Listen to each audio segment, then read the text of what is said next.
You like video games. You like movies. You like CBA. You love CBA. Welcome to CBA.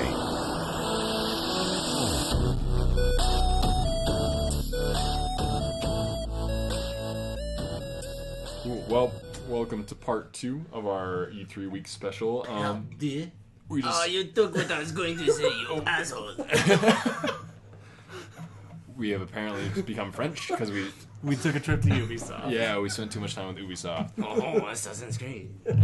So we just talked a lot about E3 on our last part, and so now we're gonna talk. This part of the episode is just gonna be hello, the media, and this talks about all the media we've consumed recently, and kind of just discussing that and talking about our challenges to each other. So, who wants to go first with what they did this recent time, week, whatever? Should I lead off with the big news, this video game, movie mesh thing of Warcraft? So, I went into it, my wife and I watched that movie. And you're the only one here who's seen Warcraft. And I am yet. the only one. And you were the only one in the theater with your wife. Actually, or a no. wife. No, there were actually lots of wives. They were the kind of wives you'd expect Warcraft people to have, though. What kind of wife? Never mind. That's another podcast. That's our That's our Warcraft Director's waifu podcast. Director's that's cut, our Mike Offends People podcast. which we will have many of those, I'm sure. But anyways, so we weren't really expecting too much of it. I was just excited because I grew up playing Warcraft 2, and I don't know, I've had a special place in my heart for orcs fighting humans. That's why I like Lord of the Rings, and so I went into it with that whole magic nostalgia, and I was fairly impressed. As you would expect any video game movie to have. It wasn't a blockbuster by any means. But Don't tell that to the people in China. no. Seriously, Asians. though, that's crazy, man. What? It's so much money in China. Warcraft? It's the second highest opening movie in China. No Like way. $164 million or something like that. They have a special place in their heart for orcs too. Yeah, Well, apparently. it's crazy. Wow, that's nuts. I didn't even think about that or hear about that. But I was impressed. It was kind of a bland. No, I wouldn't even say bland story. Is your typical Blizzard story. Had its moments, but the acting was acting wasn't too good. And I think where I thought they did really well is they bridged the gap between the fans and the general public. And because I'm not a huge World of Warcraft person, I just like orcs and stuff. Like the general public. That's my. That's the baseline that everyone's at, I think. It's like, I like orcs, but I haven't played this game. Exactly. That's an amazing Mike quote. And thank you. And so they bridged the gap between the fan base and the general public very well to where you can understand some things. They had some Easter eggs for the fans, I can imagine. But in general, Were they fighting pandas? there were no fighting pandas. There were Not seeing it. freaking. That's on my list. They were badass fighting griffins though. And Yeah, but until you put pandas in. We put pandas on them. We're not going to Griffins. take you seriously in a storytelling fantasy medium unless you have fighting pandas. Kung Fu Panda. Oh, just saying. But the graphics, special effects are very well done, and it has a lot of potential, I think, to compete with the fantasy world that the Lord of the Rings have created in the movies, I think. Interesting. And just that they plan. I thought this was going to be a standalone movie, and spoiler alert, it's not. It is. They are planning to take this for the long haul, I think. Well, And- it's interesting to see if that's going to work out because it has not gotten good reviews. And that's the thing. It's but it's like all video game movies. They're not, and that's what Assassin's Creed I think is going to struggle with. It's just it has that stereotype of it's a video game that we're now making into a movie. When in reality, these video games have great stories. Yeah. They do. Warcraft is. Well, the problem. I think a big problem is like with video game movies in general.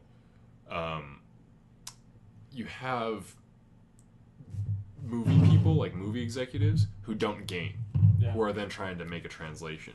Yeah. And it's like, Yeah. that doesn't work out. But then, and I imagine there's been times like this too, where you get people who are really into the games who aren't good filmmakers. Yeah.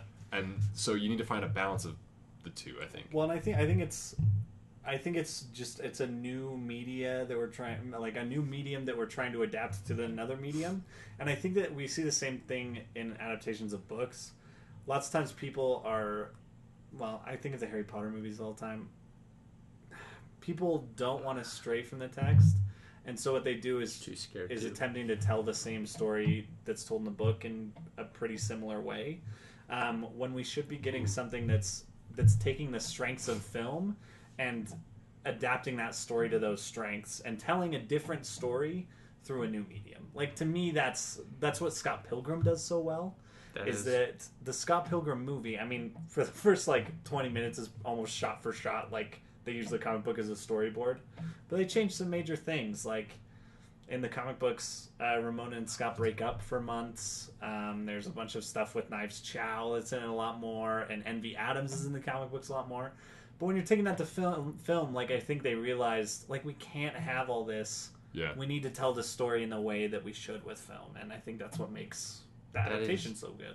That's I don't know if anyone in this audience has seen Gone Girl or read Gone Girl for that aspect, but I watched the movie and they did that very well. I watched the movie, loved the story, went and read the book, and they were just told differently. Mm-hmm.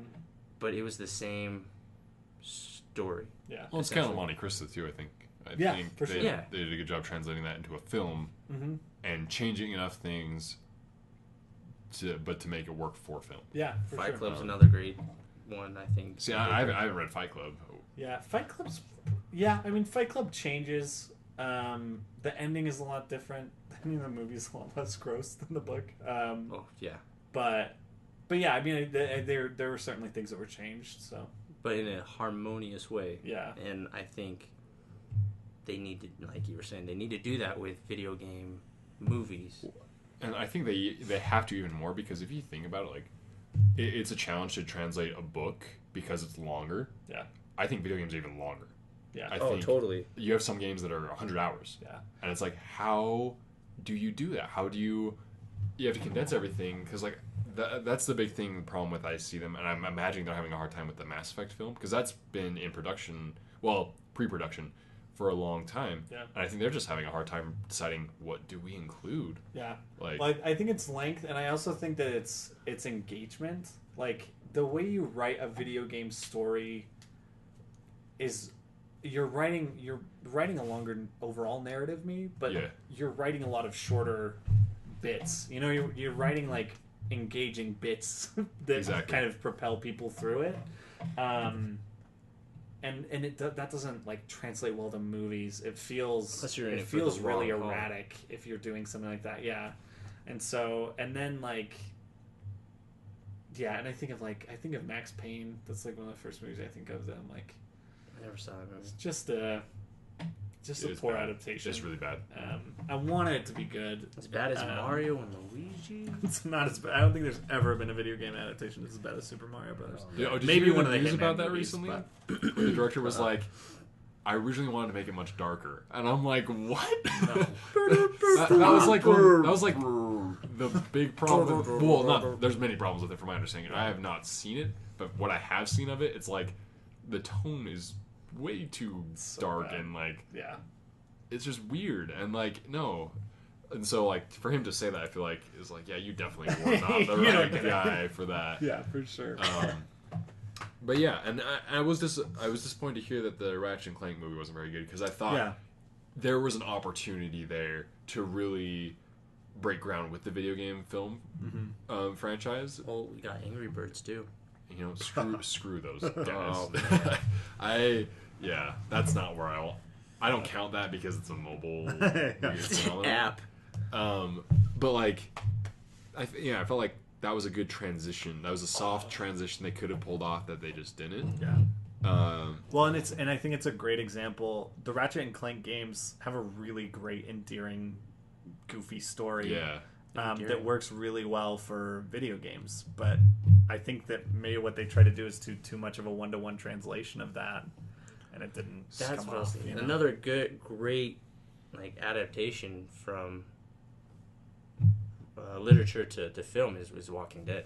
I think if you read the comic books, they're way different than the actual show, and the show's great. The comic books are great, and they're using the comic books as a platform, as a basic starting point. But they can take it wherever they have a want. lot of different characters, They do. and like hybrids of characters, and they They've change killed storylines of characters. They've killed characters off way Well, I think- earlier, way later in Yeah. movies, and that's a great adaptation.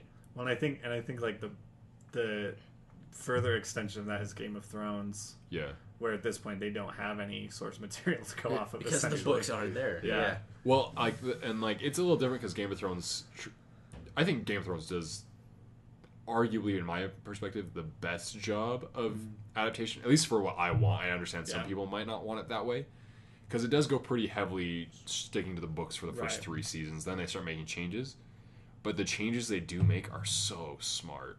They're until season 5. Yeah, until season 5, all the changes I was like 100% on board with. I was like, this is the smarter move for this genre.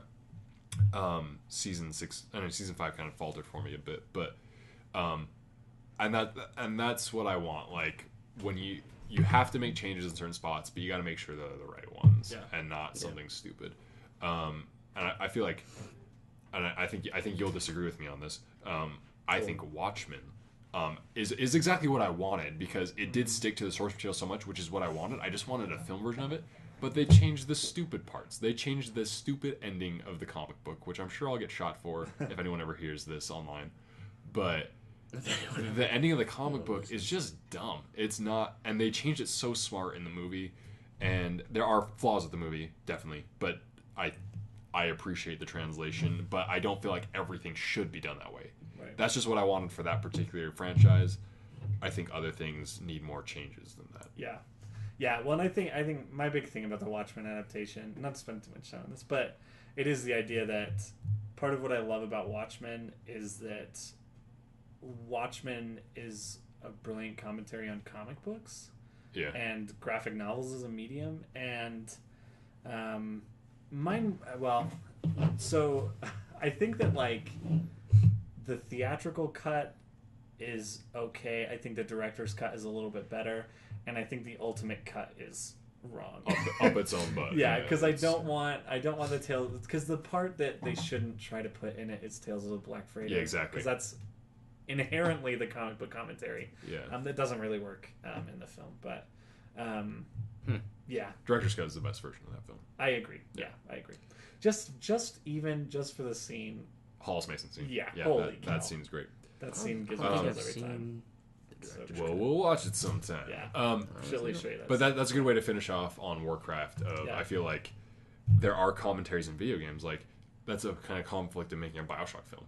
oh yeah, Is yeah. because Oh, it's for so that. much of the fact that your character about a doesn't video speak, and it is a commentary on video games in itself. That's hard to get a good translation of that. It's the same thing of trying to make a Zelda movie, because your protagonist doesn't speak. Yeah. And it's gonna listen. it's gonna alienate an audience when you have that character start speaking. Well, and that's what I think. If you're making a Bioshock movie, what you're making is a story set in Rapture. Yeah. You're going for tone more than anything, and then trying to build like an interesting story off of that. Which I don't know how you do that. I don't know if Yeah. you could. I think if you Bioshock's did just- it right, that could be the most successful. It would be really cool. Yeah, it would- I'd love to see it. Yeah, I want that more than anything, but I am scared to have it. Yeah. But that's a good way to end off on Warcraft. I think. Anything else you want to add about the movie? Nope. I thought. What would you rate it? Warcraft and stars or numbers or Out of 10. out of 10? I would rate it probably about 6. Okay. All right. 6.5.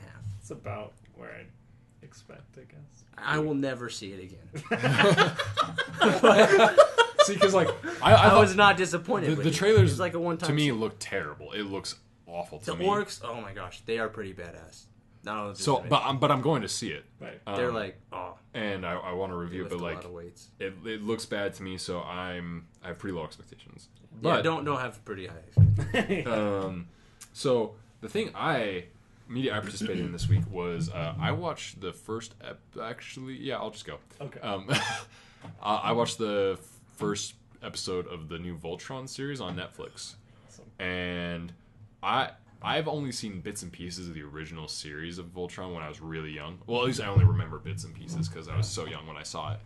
And so then I never saw any of the other remakes. There was a couple other shows, and I heard they weren't very good. So then I saw the trailer for this one, and I saw it was made by DreamWorks, and so that's why I even watched the trailer. I was like, huh, that's interesting. And the trailer was like... So first off, I hate anime. There's certain things in anime that I think make it... There's things I like about it, and there's potential there, but there's things about anime that make it... it hurts itself so much. No. And a lot of it is its over-dramatic reactions to everything, that the actual dramatic moments get hurt. That's the Asians for you. Gosh, dang it, Mike. If you haven't noticed, Mike's racist against Asians. I am part Asian. Just want to throw that out there. But he hates that part of himself. Very much so. So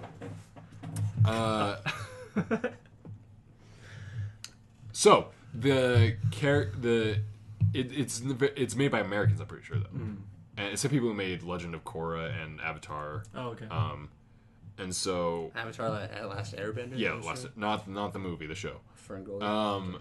So it's got, and they got voice actors. They got Glenn from Walking Dead. I forget his name, but Asian. This is well. he's in it. They've got Look his name up real quick. Keith David. Oh. Anything Keith David's in. Man. Keith David's in it. There's a couple other people I don't remember the names of, but like the first half of it worked really well for me. The drama and comedy, the comedy and like goofiness that was there wasn't so over the top. Mm-hmm. Like some of it was dumb, but then other parts I was like legitimately laughing. I thought, it kind of feels like a Spielberg, J.J. Abrams, like E.T. Super 8 kind of at the beginning. Interesting. And then it kind of has that feel to it. And because it's like these group of young kids. Yeah, that's cool. Some are older than others. That sounds enticing. And so like the beginning's really cool. Where it starts to falter is the second half when it tries to get kind of dramatic. And then it's like, oh, okay. This is the first episode? Yeah, it's a premiere episode that's like an hour and a half. Okay. It might be an hour long. I don't remember. Hour and a half. Your pilot episode. Because it's the pilot, and it tries to set up them finding all the lion robots and then forming Voltron for the first time. So it's got a lot of ground to cover. And it does it really well. I feel like it's really well paced. And Murray from Fly the Conchords is in it. Oh, nice. And he's awesome. Reese Darby, right? Is that his name? I don't know. I honestly don't know his name. No, that might not be him. Anyway. But he's great in it. He's got some stupid lines, but he's funny in it. I like it. Cool. And so the second part, it tries to get a little more dramatic, and that's where it falls for me. And I'm wondering if that's going to be the tone for the rest of the season. Yeah, and so I'm going to watch the rest of this season. I don't know if I'm going to love it. And I honestly don't know if it's got an overall arc narrative or if it's going to be very episodic. Interesting. So I'll let you know. But I saw it, and I actually, like, if I was just judging the first half, I would have been like, man, this gets like a 7.8 or an 8 from me. Like, it was great. And then, but then if I was just judging the second half, it would be like a 3. Like, so averaged out. Yeah. So yeah, like it's somewhere around like a high 6, almost 7 for me. But like, all right, probably like a mid 6.6. But yeah, I'm interested to watch it. It's all Netflix, all episodes. Cool. I'm loving Netflix shows. They're killing. I like how they come out like that. There's That I don't have to wait. I wish Game Cards. of Thrones would do that because I'm sick of waiting. Stephen Yeun, that is Stephen Yeun, yes. And then Reese Darby. Nice. All right, Darby. cool. So, what did you participate in this week, Matt? So I played a couple video games. The first one I'm going to talk about pretty briefly because it kind of goes along with our movie updating or anything like that. Yeah. I played Doom, which when Doom was announced, I was like, cool, Doom. Wasn't super excited. But when Doom came out, everyone was like, wow, Doom. And I was like, Doom? And they're like, Doom! And so I bought Doom, and holy crap, Doom! Dude, yeah, I want to play it. It's impressive, isn't it? My gosh. I don't know how much of original Doom you've played. Very little, but I have played some. I played that. That's your Quake is my Doom. Okay. So I didn't play a lot of Doom. I mean, I did because it was kind of the shareware thing that was on computers, like Yeah. at people's houses I'd go to, and Yeah, so I'd play a little bit of Doom. You're I played a solitaire. ton of Chex Quest, which is basically Doom. Which is That just came in a Basic. Chex box. rated E version of Doom. Yeah, but anyways, I did get when I got my new computer like 6 months ago, I did download all of the Dooms, Yeah. like not Doom 3, classics. but like and Final Doom, and I played a lot of them. I gotta and count how many times you say Doom. it finally like clicked for me why people like it so much, and it is a fast game, like Yeah, especially that's like, what actually It's- makes me want to play is how frenetic Yeah. and fast it is. It yeah, is and fast. and It's very true. the idea of actually dodging projectiles is such a foreign idea to like Yeah. new first person shooters at this point, and so it finally clicked for me. I Because was the like, shields, okay, I man, get it. energy shields. Yeah, exactly. So and this is, I think, everything you'd want if you like classic Doom, but just want a super graphically Graphics. beautiful game. It is fun to watch. I can't tell you the story of Doom. All I can tell you is it takes place on Mars and we're using hell energy, which was obviously a bad idea. But so, Which is like great because it's like we want to harness the energy of the power of hell, but like We're not doing this let's on not do Earth. it here on Earth. Let's go Yeah, to Mars no. to do it. well, and that's the thing is like this game gets its ridiculousness. Which is the same thing that they did with Wolfenstein, which was genius. I'm so glad they did it with Doom. But I just want to paint a picture for you. The opening scene of Doom. Oh, I'm watching my Is roommate you, play have you it. seen Georgia. it? Yeah. Okay, yeah. So you open, like it opens, and you climb out of like this cryo chamber thing, and you're like, what the heck? And there's just like candles and stuff all around this chamber that you've been in. Like you can imagine harnessing the power of hell. Yeah. Would There's you like all tell? these candles everywhere, and you realize that people have been like worshiping. Like the people working at this station have been like looking for you to come and save them from literally all hell breaking That loose is on great. their ship. And anyways, so that's how it starts. And then this Doom game harnesses all the speed and freneticism of the original Doom game. And it introduces what they're literally call glory kills. When you've stunned an enemy and then you press the right stick and there's all kinds of things. You rip their arm off and hit them in the face with it, or you just like smash their head against a wall. Like it's all very graphic. And I was like, okay, this is gonna get old. Newsflash, it doesn't. Like it's still just as great like 10 hours in as it was at the beginning. But yeah, man, it's good. Yeah. I think there's a demo available at least on PlayStation of the first level of Doom. So if nothing else, you should download that and Yeah, try they it announced out. it at E3, didn't they? Yeah, You get the yeah, whole yeah. first level. So it's really fun. It's really good. It's a really good shooter.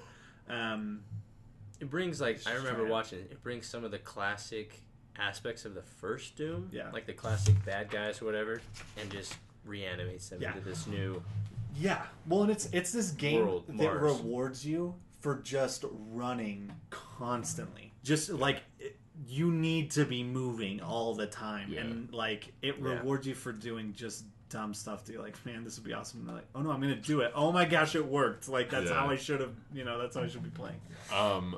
So some like it looks great, and I'm really excited to play it. Mm-hmm. Something that like, and this is a tiny criticism. This isn't like something that looks like it might be. I don't know. Like you have these like really gory kills, and you got like these like this really good graphics, very immersive.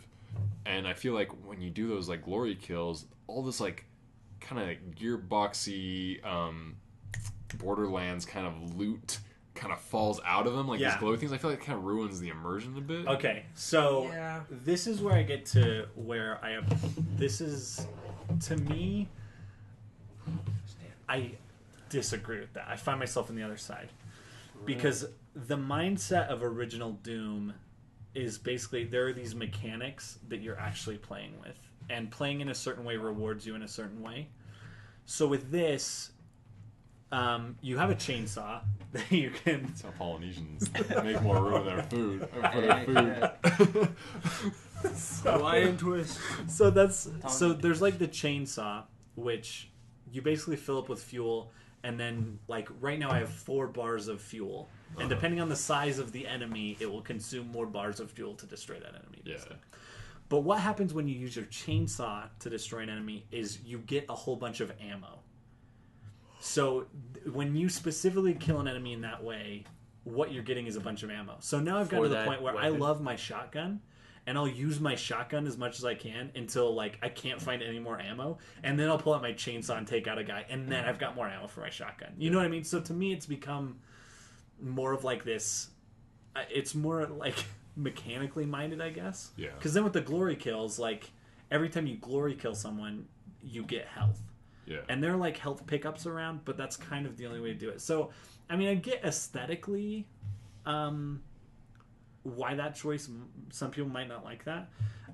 But to me, it actually drew me closer to kind of the core mechanics of the game. And to me, it kind of taught me how to play, how I should be playing. Yeah. I guess. I guess to me, like, I guess a better way for me, in my opinion, to do it, since they're creatures from hell, just give them, like, different colored energy orbs. Yeah. That you pick up that aren't... Because, like, I've seen clips where, like, he chops a big fat guy with his chainsaw, and, like, all this stuff comes with it. You can't even see, like, the intestines coming out because there's all this stuff in the way. And so, like, I guess just from my personal taste for the immersion point and just to appreciate, like, what you're actually seeing, it would be to have it just be, like, one energy orb remain where his body is, and then you pick it up. But, I don't know.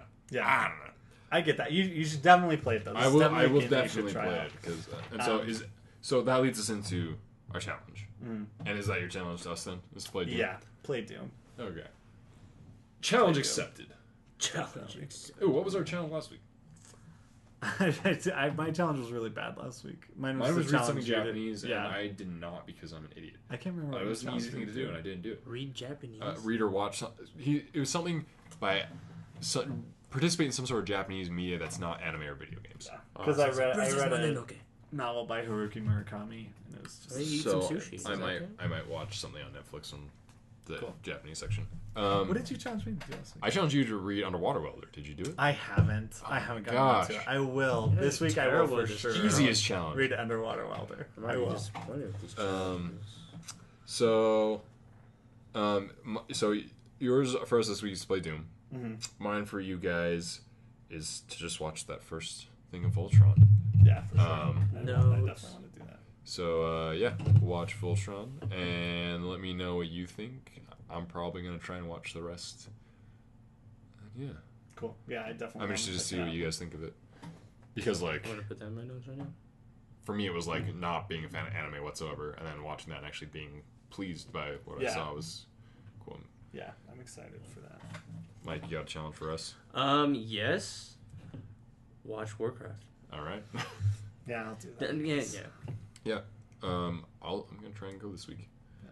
In fact, what is today? It's Tuesday. That means tomorrow's Wednesday. You're right. The general progression of days. I might have time to go see it. I don't know. It depends on doing our Mass Effect thing. Yeah. But cool. Fun. Yeah. Well, are there any final words, parting words anyone wants to say before we close this episode? I don't think so. Part 2. Double pistols. The only pistols. The only pistols you'll ever need. CBA loves you. Goodbye.